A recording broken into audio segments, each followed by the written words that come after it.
예수님께서 생전에 3번 예루살렘에 공생의 기간 동안에 3번 예루살렘에 올라가셨습니다.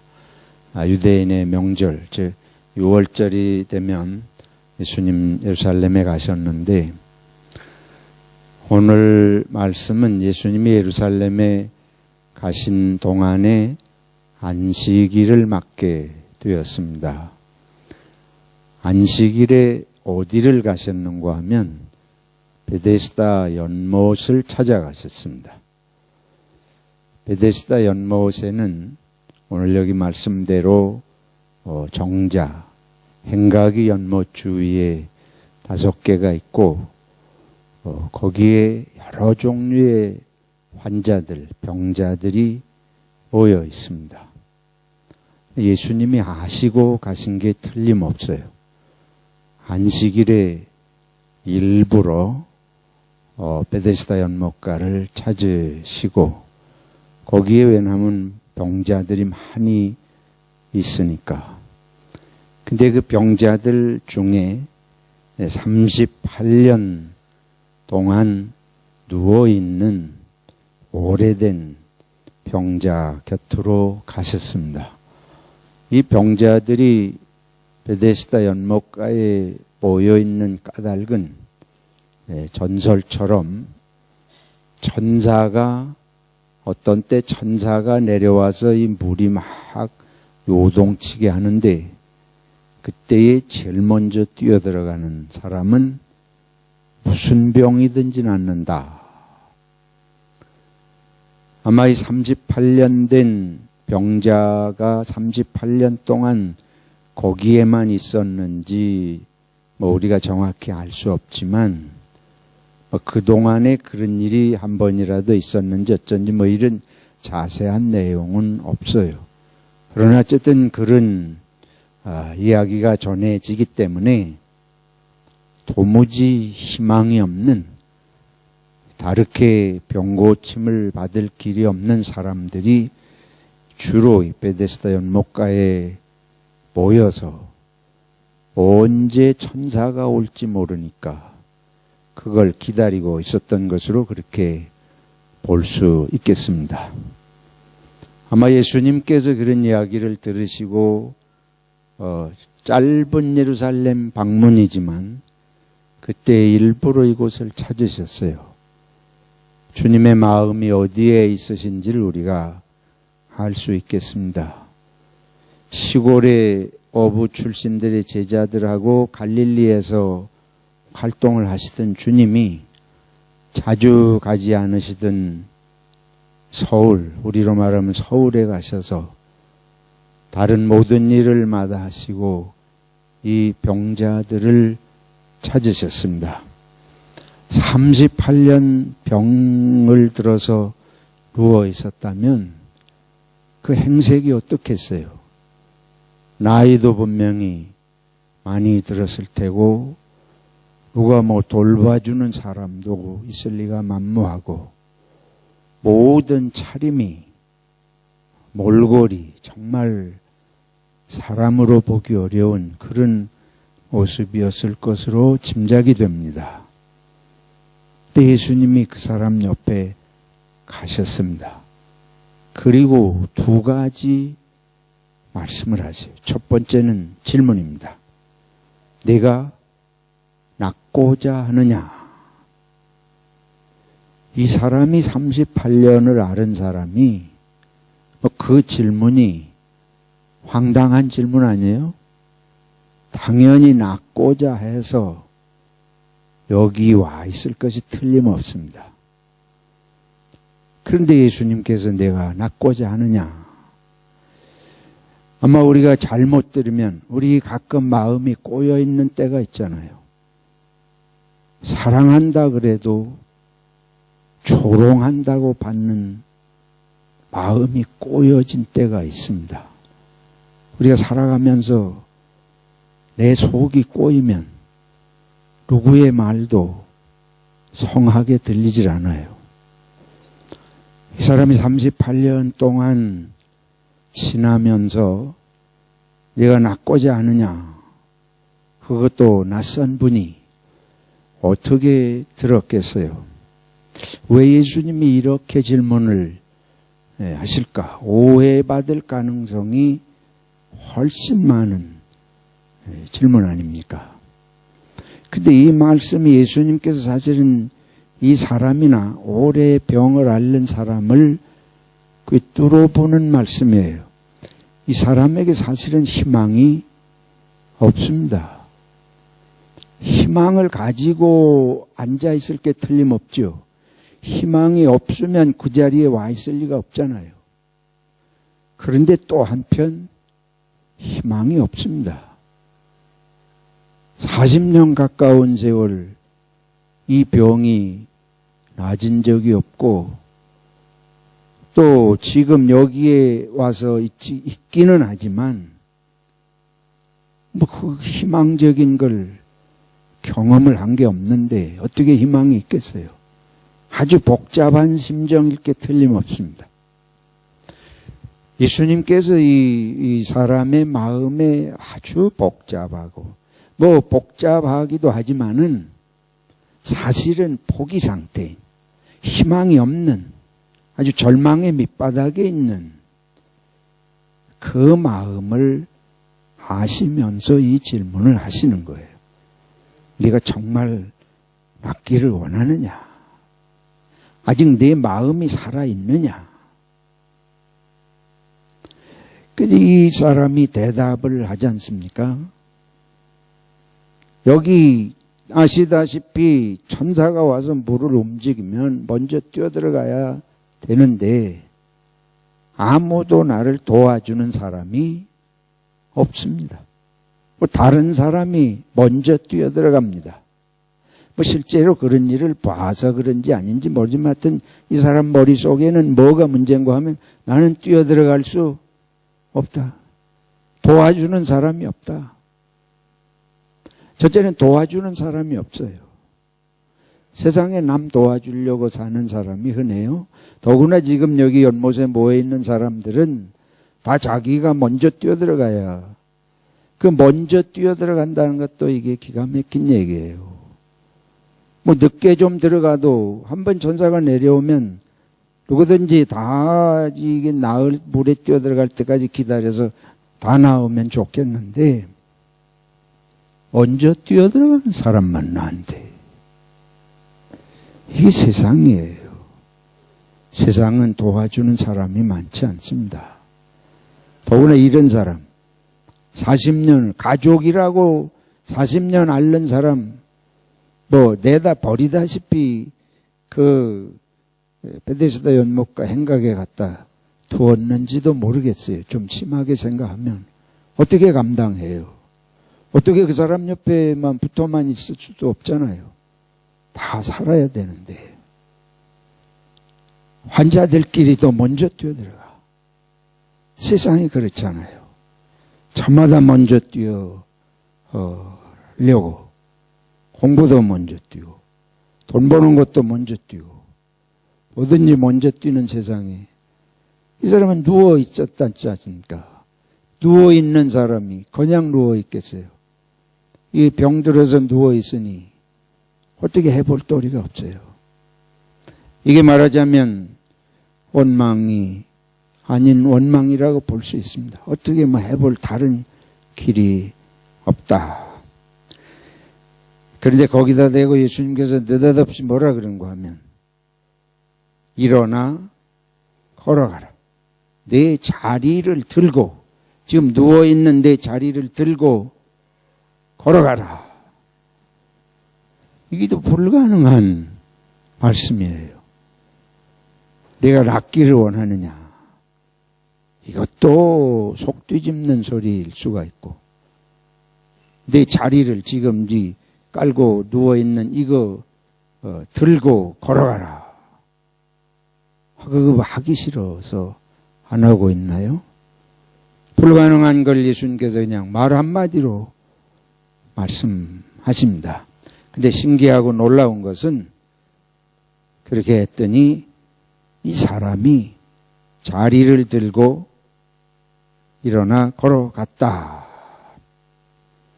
근데 그날이 안식일이었다. 아주 복잡한 얘기입니다. 그리고 이제 이 뒤에 가면, 오늘 읽은 말씀, 이 뒤 9절 이하에 가면, 이 사람이 병 난 것 때문에 예수님이 문제가 돼요. 사람들이 무신날 고쳤기 때문에, 안식일에 고쳤기 때문에 문제가 돼요. 예수님은 하시고, 안식일에 병 고치면 분명히 문제가 될 걸 하시고 계신데 하신 거죠. 먼저 첫째로 이런 내용을 통해서 우리들이 생각하게 되는 것은 예수님은 모든 사람의 아픔을 정말 아픔으로 알고 계시고 정말 그 아픔을 낫게 해 주시기를 너무 간절히 원하고 계시다고 하는 사실입니다. 일부러 찾아가셨습니다. 그리고 안식일에 문제가 되는 걸 아시면서 가셨습니다. 유대인들은 율법을 가지고 남이 30년, 40년을 고통을 하는데도 그 고통에 대한 관심보다도 율법을 지키느냐 아니냐가 더 중요해요. 왜? 자기는 안 아프거든. 자기는 그게 해당이 안 되니까. 남이 몇십 년을 아프든 남이 아파서 죽을 지경이 되든 말든 거기다 대고 안식일에 병을 고친다고 하는 걸 따지는 것이 유대인들이에요. 우리 한국 사람은 어떻습니까? 저 여러분은 어떻습니까? 세상이 이래요. 그들이 하나님을 믿는 사람들입니다. 우리가 하나님을 믿는 사람들입니다. 우리가 예수 믿는 사람들입니다. 근데 우리가 얼마큼 저를 비롯해서 다른 사람들의 아픈 몸과 마음을 내가 그렇게 아프지는 못할지언정 그 마음이, 그 고통이 어떨지 얼마나 내가 마음이 가는가. 예수님께서 지금 갈릴리에서 활동하시다가 불과 며칠 안 되는 예루살렘 방문에서 일부러 이곳을 가셨어요. 거기에 가셔가지고 예수님의 관심이 세상에 출세하고 돈 벌고 뭐 이런 거 관심하면 사람들에게 내 얼굴 날리고 이런 관심하면 여기 가실 까닭이 없잖아. 여기 냄새나고 뭐 가가지고 보고 있기 어려운 그런 병자들만 모여있는 곳에 굳이 일부러 안 가셔도 누구도 뭐라고 할 말이 없어요. 아니 가니까 오히려 문제가 생기는데 거기를 하시잖아요. 기독교가 무엇인지, 예수님을 믿는 것이 무엇인지, 예수님이 어떤 분이신지를 우리는 이 말씀을 통해서 깨닫게 됩니다. 주님은 저와 여러분의 고통에 관심이 계십니다. 고통을 함께 아파하시는 마음을 갖고 계십니다. 그리고 우리를 고쳐주시기를 원하시고 고쳐주실 수 있으신 주님이십니다. 우리가 예수님을 믿는 것은 예수님은 우리하고 함께 하시고 우리를 고쳐주시고 문제를 해결해 주시는 주님이시기 때문에 우리가 주님을 믿습니다. 요한복음은 생명에 대한 관심을 끊임없이 표현하고 있어요.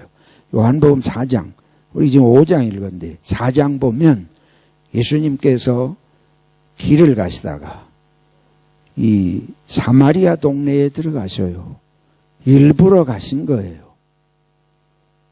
유대인들은 사마리아 동네 안 가지 않습니까? 사마리아 사람들을 이 멸시하고 피해가는데 예수님 일부러 가셨어요. 그리고 가시다가 이제 한낮인데 정오에 우물가에 가셨습니다. 아시는 스토리니까 근데 그 우물가에 한 여인이 물을 깃고 있어요. 제자들은 빨리 동네로 들어갔습니다. 근데 이 여인은 동네에서 피해와서 우물가에 물 깃는 여인이에요. 왜냐하면 아시다시피 남편을 많이 바꿔온. 그래서 어디 가면 동네 들어가면 사람들이 손가락질해. 이 여인이 사람들 손가락질하는 거 피해가지고 여기에 왔는데 예수님께서 일부러 찾아가셔서 물 좀 달라. 그러면서 생수에 대한 이야기를 나누셔요. 그리고 거기서 결론은 뭔고 하면 사실은 여인에게 물을 달라고 하셨지만 예수님은 내가 누구인 줄 알았으면 내게 무엇을 달라고 하였을 것이다. 생수를 달라고 하였을 것이다. 생수는 내게 필요한 것은 이 우물의 물이 아니고 내게 필요한 것은 내가 주는 하나님의 생명의 물이다. 이 속을 이 여인이 여기 우물가에 와서 물은 얻어갈 수 있을지 모르지만 그 속에 병들고 죽어있는 영혼을 살리는 것은 하나님이 주시는 생명의 영의 물이 예수님이 주시는 생명의 물이 이 여인을 살리는 것입니다.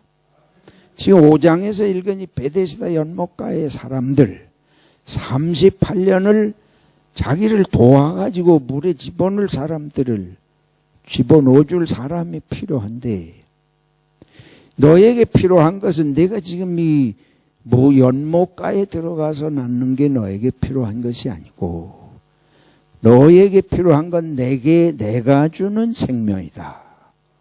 하나님이 주시는 생명이다 하는 것을 예수님은 이 사람에게 보여주셨습니다. 우리가 생각을 해보죠. 이 사람이 치료받고 일어나서 걸어갔다 그랬어요. 이후의 인생을 어떤 인생을 살았을까? 이제 40년을 누워서 살던 사람 이게 꿈인가 생신가 자기 일을 꼬집어 보기도 했을 테고 자다가 일어나서 정말 내 병이 일어났나 한번 뜀박질도 해봤을 테고 1년 후에도 내가 고침받은 게 꿈 같구나 감격하고 그렇게 살았을지 모르겠는데 예수님께서 그러면 고쳐주신 의미가 무엇인가? 우리를 왜 고치시는가? 이 사람이 지금 날 물에 넣어줄 사람이 없습니다. 전부 지가 먼저 들어갑니다. 나한테 양보하는 사람 없습니다. 여러분 우리가 이 세상을 살아가면서 저도 그런 거 우리가 원망 안쓰러울 수 없는 일이 많아요. 사람을 보면 사람들이 너무 몰인정해. 불쌍한 사람 도와줄래는 생각 보기가 참 힘들어요. 예수님께서 이 사람을 고치시면서 이제 몸이 나았는데 이 마음이 또 영혼이 생각이 예수님이 고치실 때는 이제 우리들이 몸은 성해도 마음은 38년 병들어 있을 수 있습니다. 어떤 병이에요? 함을 원망하는 병. 지금 몸만 병이 아니라 몸만 병이 아니고 이 사람 예수님이 낫기를 원하느냐 물으니까 그냥 제깍 대답이 물에 놓주는 놈 없고 지놈들이 다 먼저 뛰어들어가고 마음도 몸도 같이 그렇게 돼 있잖아요. 우리가 몸은 성할지 모르지만 마음은 이 사람처럼 여전히 병들어 있을 수 있습니다. 예수님은 지금 우리들의 치료가 필요하다. 그걸 어떤 때는 40년 그럴지도 몰라요. 앞으로 내 인생 사는 동안 영원히 어떤 놈 믿고 어떤 놈 날 안 도와주고 도와줄 줄 알고 갔더니 사가지 없이 굴고 이런 생각하면서 내 인생 죽을 때까지 그냥 그렇게 가는 거예요. 먼저 뛰어들어가는 놈 미워서 못 보겠고. 오늘 우리는 베데스다 연못가의 병자와 같이 예수님이 필요합니다. 우리 심령을 치료해 주시는 예수님이 우리에게 절대적으로 필요합니다. 왜 필요하냐? 내 인생의 남은 세월 동안 원망하다 가지 않기 위해서. 예수님께서 고치시는 것은 몸은 나아가지고 야 이제까지 나 무시하던 놈들 그 앞에 뭐 자랑하고 뭐 뻔때 보이고 이러라고 고치신 거 아니잖아요. 오늘 우리가 사도행전 16장 읽었습니다. 바울 사도에게 하나님이 환상을 보여주셔요. 마게도냐에서 와서 우리를 도우라 하는 환상을 보여주셨어요. 그리고 바울 사도가 그 환상을 보고 어떻게 그 환상의 뜻을 깨닫는가 하면 하나님께서 우리를 부르신 것은 저곳에 도움이 필요한 사람들에게 가서 복음을 전해서 그들을 살리라고 부르신 줄로 아노라. 바울이 예수님을 핍박하던 사람이에요. 예수 믿는 사람들 잡아가지고 감옥에 보내고 박해하던 사람인데 나를 예수님이 구원하신 것은 무엇이냐? 내가 혼자 예수 믿고 남은 생에 하나님께 기도하면서 소원 성취하고 살다 가라고 부르신 것이 아니라 나를 구원하신 것은 나같이 예수님을 안 믿고 예수 모르고 예수 믿던 사람들 바보라고 박해하고 그러던 나를 거꾸로 그들에게 오히려 예수님을 천하라고 부르신 것이 아닌가. 고치시는 것은 목적이 있습니다. 우리들이 나으려고 할 때에 목적의식을 가져야 돼. 왜 나아야 되나? 왜 부르셨나? 왜 예수 믿게 하셨나? 왜 체험을 주셨나? 왜 기적을 나에게 체험케 하셨나? 목적이 있어요. 그것은 나같이 고통하던 사람들 도우라고. 그러니까 여기 연못가에서 이제 나 병 나았다. 이제 다시는 여기 안 온다. 여기 있는 너희들 다 꼴도 보기 싫다. 나 그냥 달아날 수 있겠죠. 근데 이 사람이 만약에 나같이 오랜 세월 누워서 도와주는 사람 없이 고생하는 사람 여기 없나? 내가 일생 동안 누워 살던 사람인데 나같이 힘들어하는 사람들 도와주라고 유독 내게 옆에 오셔서 나를 고쳐주셨으니 나를 그런 사람 되라고 고치신 것이 아닌가. 그렇게 깨달으면 몸뿐 아니고 무엇도 치료받았습니까? 마음도 영혼도 인생도 치료받은 줄로 믿습니다.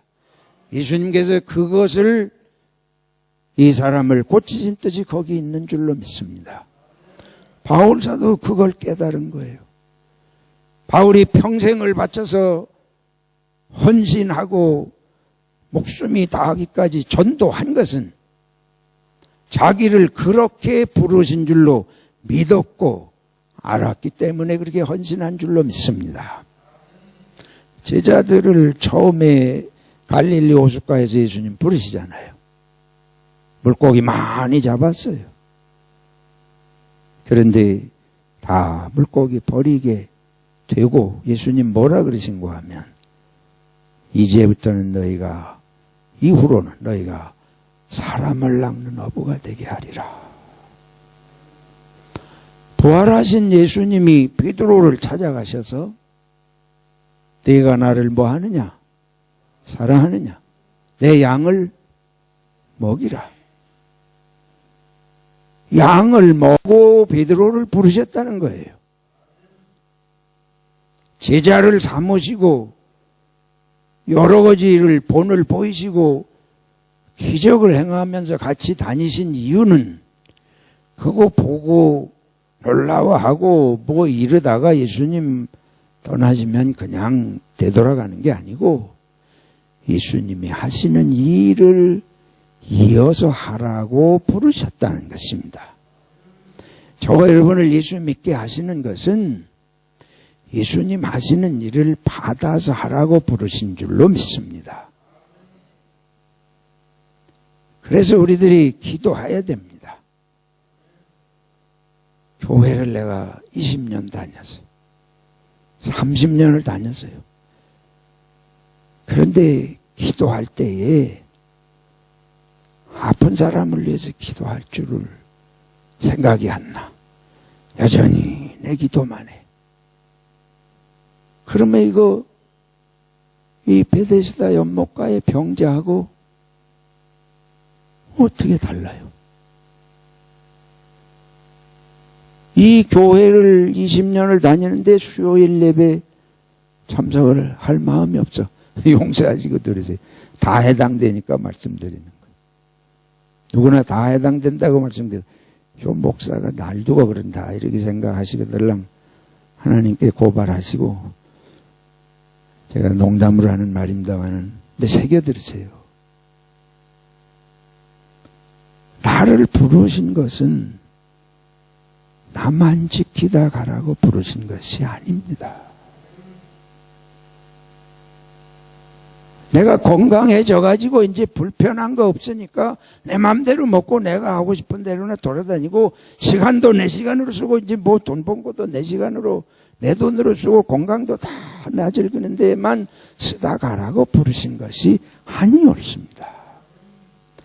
기도도 이제는 세월이 가면 다른 사람 위해서 기도할 수 있어야 돼요. 예배도 다른 사람 위해서 예배 참석할 수 있도록 성장해야 할 줄로 믿습니다. 나 예배 참석 안 해도 나 은혜 알아. 나 은혜 충만해. 그날까지 안 가도 돼. 맞아요. 자기를 위해서 살다가 가는 거로 그치면 이 38년 된 병자가 몸은 낫는데 영은 치료받은 것이 아닌 거하고 똑같습니다. 영은 아직도 남은 세월 동안 누워있는 것, 그렇지 않아요? 남은 세월 동안 아직도 누워있어. 그래서 우리가 기도할 필요가 있어요. 첫째는 다른 사람을 내가 이제 살리라고 도우라고 팔다리에 힘을 주셔서 이렇게 세웠구나. 내가 언제까지 나한테 필요한 정도만 내가 하고 살겠는가? 둘째는 주님이 나를 통해서 뭔가 하시기를 원하신다. 이렇게 기도할 수 없습니까? 예수님, 내가 건강해져서 한번 마음껏 살아보고 싶은 거를 넘어서 가지고 나를 통해서 하나님이 역사하시는 것을 다른 사람들이 보고 내가 나음을 받아서 어떻게 사는지를 예수님이 나를 통해 세상에 보여주고 싶으신, 내가 그런 삶을 좀 살 수 있기 원합니다. 사실은 뭐 어려운 얘기예요. 쉬운 것은 아닙니다. 예수님의 뜻이 나를 통해서 드러나기를 바랍니다. 우리가 이런 기도하잖아요. 하나님 날 고쳐주세요. 하나님의 영광을 보여주세요. 뭐 안 고쳐지면 뭐 한다는 거예요? 하나님의 영광이 드러나지 않는다. 그래요? 그걸 거꾸로 내가 고쳐져서 어떻게 사는지를 보여서 하나님의 영광이 드러나기를 원합니다. 그 생각을 우리 잘 못하잖아요. 하나님의 영광은 전자보다 후자에 있는 줄로 믿습니다. 우리의 삶이 변하지 않으면 하나님 영광 받으실 길이 없습니다. 무당 종교같이만 돼가지고는 기독교의 하나님이 어떻게 영광을 받으셔요? 예수님의 십자가를 통해서 예수님은 저주받은 십자가 같이 죽으셨잖아요. 하나님의 영광을 가리우셨잖아요. 우리식으로 생각하면. 나는 내가 잘 돼야 하나님의 영광을 드러내는 줄로 생각하는데 사실은 하나님의 영광이 아니고 누구 영광을 생각하는 거예요? 내 영광을 생각하는 거죠. 그렇잖아요. 내 영광이 가려지는 것이 오히려 하나님의 영광을 드러낼 때가 있는 줄로 믿습니다.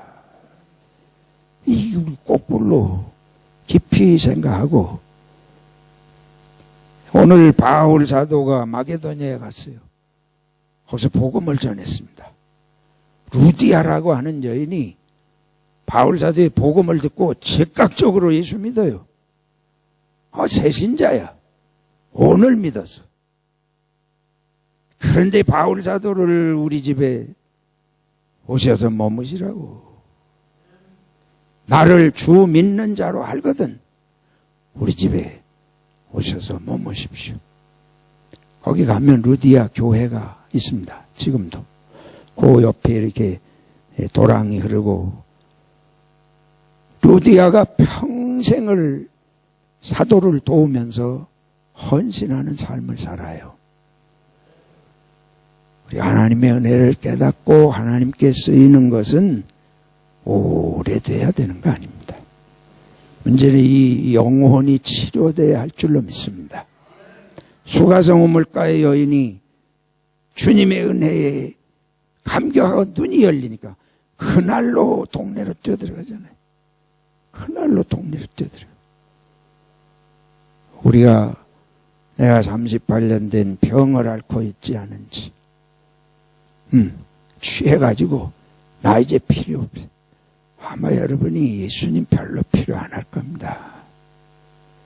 이 사람같이 필요한 게 뭐가 있어요? 호주에서 돈이 없어요. 지금 뭐가 없어요? 예수님 필요 없지. 그러니까 안 부르지. 이제 오래 믿으면 거꾸로 생각해야 돼. 내가 예수님이 필요해서가 아니고 예수님이 나를 필요로 한다. 그리고 주위 사람들이 나를 필요로 한다. 내가 이렇게 성하니 이제는 예수님을 생각하고 예수님이 쓰실 것이 무엇인가 나를 주위 사람들에게 내가 뭐가 필요한가 생각하면서 저 여러분들이 기도하면서 이제는 원망할 거 없습니다. 원망할 거 뭐죠? 이렇게 주셨는데 이제 예수님이 고쳐주셨으니 감사합니다. 그래서 몸이 성하면 하나님 몸은 성한데 내 영은 이 사람같이 38년 동안 이러고 있으니 성령을 부어주셔서 내가 행할 수 있게 도와주시옵소서.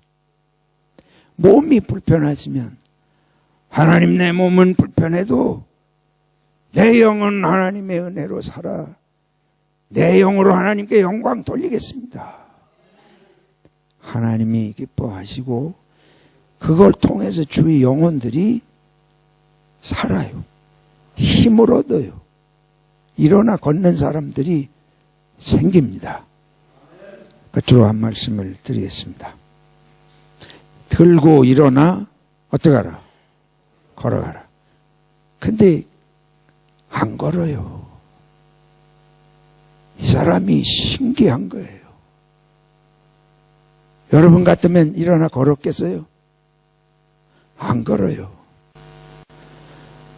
하나님이 하시는 말씀을 여기 예수님이 하시는 말씀은 전부 불가능한 말씀들인데 근데 믿음으로 하면 하나님의 영광이 나타납니다. 하라면 더 안 하지. 왜냐하면 하래서 하는 거 같이 보일까 봐. 그걸 넘어서야 영광 돌릴 수 있습니다. 여러분의 자존심을 위해 살지 마시고 주님의 영광을 위해 사시기 바랍니다. 자존심을 살지 말고 형제를 살리기 위해서 사시기 바랍니다. 주님께 기쁨을 드릴 수 있는 줄로 믿습니다. 하나님 아버지, 이 종과 저희 모두 38년 된 병자와 다를 바가 없음을 고백합니다. 우리를 치료하여 주시옵소서. 일어나 걸어가기를 원합니다. 실천하면 역사하실 줄로 믿습니다. 감사하며 예수님의 이름으로 기도하옵나이다. 아멘.